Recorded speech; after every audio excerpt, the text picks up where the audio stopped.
guys, welcome back to my channels again. Ngasi day 6 ki ngasi Quatex ki oiba trading course tawjarage. Day 6 ta ngasi aina takadabase karino hairkanda market selection ki matang do ina tawrage. Market selection se yam thina important oi. Kai maramgi afaba even a perfect strategy man hang na pairagasu market selection heitragadi still loss oigani. aduna kamai toge hai kan market selection se aikoina phajana khangagadi 50% of your trading se success hai bi yare phare adudi haujelage ai sida han irake aduga kano tawrage hambada trending market lere trending market se aikoina kamai na toge hai kan market na higher high amasung si end oigadabani higher high amasung higher low sem maduni higher high amasung higher low sem madu aikoina uptrend haigani lower high amasung lower low sembadu aikoina down trend haigani ai sida yekthoroke example oina har kanda masigi level se aikoina resistance ena lawrose sigi level se na support oidoini market na kamaina market ki movement je sida impulse lakadabani impulse movement ko impulse ni pullback macha lakani market se sumai sina higher high higher low dagi higher high amu lakadaba adidi higher low sumaina semba sigi level se aikoina kai kauge har kanda uptrend haigani uptrend amasung downtrend se aikoina pull kanda trending market haigani downtrend na kamaina tawre downtrend haibase market se sidigi sumaina lakpa correction lakpa sidana impulse lakpa correction impulse sumaina lower high lower low lower high lower low lower high lower low sumaina sema lakpa sina aikoina consider as downtrend haigani market aikoina trade tawge hargadi khwaidagi phabase aikoina smooth movement haiko market se smooth haibagi arthadi candle se chang madana phajana chatpa spike thoktaba thuna pangja chatpa nataba week pangsem da semba nataba ko week pangsem da semaga chatlagadi aikoina dugi market do phatre haiduini ko week khadanate candle macha thogosu aikoina kaidauba madugi market to aikoina phataba market ne na consider tawgani ko mathangda sideways market ki mo haijarage sideways market haibase karino har kanda price se kadaida stuck tawga leiduini range amada simuthalake range amada kaidauba stuck tawga leiduini pharaga leiduini range amada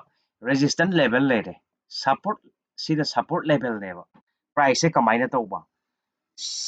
si support gi bounce tawrapuduna kaidawre resistance da mu kaino tawba stuck tawba resistance dagi amu kaidawre support lakpa support dagi resistance dagi support sumaina lakpadu bu aikoina kai kauge har kanda sideways market haigani price range amada stuck tawga leibudu bu aikoina sideways market haire masidadi kaidawre fake signal oiba mayam thoglani fake signal fake oida padaba market na kaidawba oida padaba signal mayam sema ani aduna aikoina especially beginner singi di sigi haiba sideways market di avoid tawbiro mathangda mu lakjarage trending market loire trending market ki mathangda sideways market loire mathangna volatility check amu tawrase ahum subada volatility sina kamaina tawba yam thina maru oiba jaga ne volatility check amu tawrase volatility check ta good market che kamaina khangani candle sing se clean oina chatpa clean habagi arthadi candle se chauna chatkadabani ado week ma'am mathakdagi week ma'am rejection tarokpa makhadagi week ma'am rejection tarokpa candle macha thokpa singdo aikoina good market hairoi ko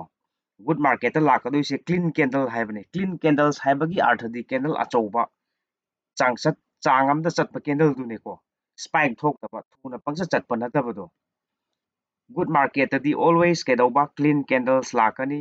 proper movement lakani yam slow oina chatloi amasung yam fast oina chatloi ko price ya bad market tadi aikoina kamaina consider tawgani candle macha chalakani candle macha haibagi arthadi no movement haibani spiky ꯃꯌꯥꯝ ꯊꯣꯛꯄ spiky ꯍꯥꯏꯕꯒꯤ ꯑꯔꯊꯗꯤ manipulation ꯇꯧꯕꯗꯨꯕꯨ ꯑꯩꯈꯣꯏꯅ spiky ꯍꯥꯏꯒꯅꯤꯀꯣ ꯒ꯭ꯌꯥꯟ ꯇꯥꯔꯦꯀꯣ ꯃꯌꯥꯝ ꯑꯗꯒꯤꯗꯤ spiky ꯂꯣꯏꯔꯀꯥꯟꯗ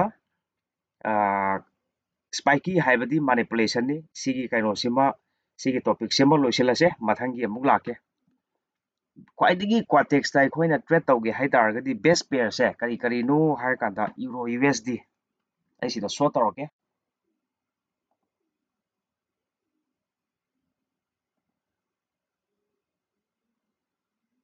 euro JPY euro USD USD JPY USD JPY हाइरिबा सिगी एसेट अहुमसे ख्वाइदगी बेस ने यारिबा मखै सिगी हाइरिबा एसेट सिदा ट्रेड तौरगदी अखोइना विनिंग चांसेस याम लेरे अदो अखोइना क्वाटेक्सता अखोइना ऑलवेज एवॉइड तौगदबसे मदुसिंगददी कई कईनो हाइबदो मु खंगमिनारसे न्यू टाइम्स हाइबम लैये new time always market avoid तौगदबसे न्यू टाइम से हाई मैनिपुलेशन लाकनी याम लेट नाइट स्लो मार्केट हाइबनेको लेट नाइट हाइबगी अर्थदी मार्केट से अखोइना यामना पुंग 12 अमा अनि साइड ट्रेड तौबसे मार्केट से केदौरे स्लो मार्केट हाइरे मसिददी manipulation तौबगी चांसेस याम वांगना लेरे अदुना लेट नाइट ता अखोइना ट्रेड लौबीगनु अदु क्वाटेक्स तदी रैंडम ट्रेड सुनो लौगनु रैंडम हाइबगी अर्थदी ट्रेड अमा विन तौबगा अमा मु लौसिनबदो अदु तौबीगनु कई मरमगिनो हारकांदा रैंडम ट्रेड से पंगलौदो लौरगदी नाकी ngसाई विनिंग ओइगिबा ट्रेड तो मार्केट अमु कैदौबा मार्केट अमु हालकनेबा अदुना लौबीगनु रैंडम ट्रेड सुनो लौबीगनु टाइम सिलेक्शन अमु लाक्से याम सीक्रेट ओइबा एड्स ने सिदा लाकदुसे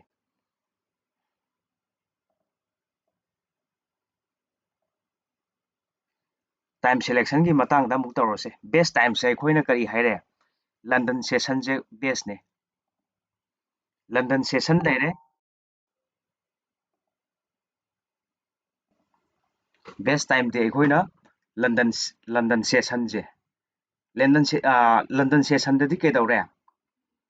लंदन सेशन अमसुंग न्यूयॉर्क सेशन दको लंदन सेशन ददी कमाइना तौरे हेकादा वॉल्यूम यामना फंगनी वॉल्यूम यामना लाक्तारगदी बेटर सेटअप फंगनी अदुना ऑलवेज अखोइना टारगेट तौगदबसे लंदन सेशन अमसुंग न्यूयॉर्क सेशन दा अखोइना टारगेट तौगदबनेको ट्रेड तौब मतमदा मयामदा आई कैनोमतंग वाफम तंग थमजरके ट्रेड तौब मतमदा ऑलवेज अखोइना ट्रेड तौगे हाई तारगदी क्लीन चार्ट हाइबा क्लीन चार्ट से सी मथौ ताई क्लीन चार्ट तो हाना आइडेंटिफाई तौबीरो अदुगा ट्रेड तो लौबीरो विनिंग रेट याम वांगनी अदु कईगुंबा अखोइना यामना मेसी ओइबा चार्ट हाई तारे मेसी ओइबा चार्ट अखोइना ट्रेड लौरगदी केदौरे विनिंग रेट तो डाउन चलनी अदुना यारिबा मखै क्लीन चार्ट ट्रेड लौनबो होनसे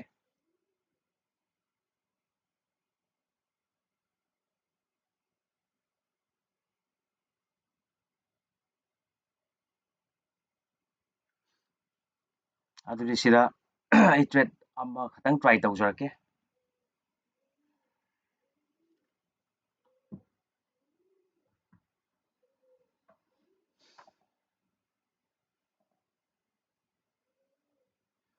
सिगी एरिया से अखोइना करी कौरे सिगी एरिया से अखोइना कंप्रेस साइडवेज मार्केट जो हाइबी आई कंप्रेस एरिया ने सिजे कंप्रेस एरिया द ट्रेड लौबसे खितंग लुई अदुना खितंग फजबा मार्केट येंगसे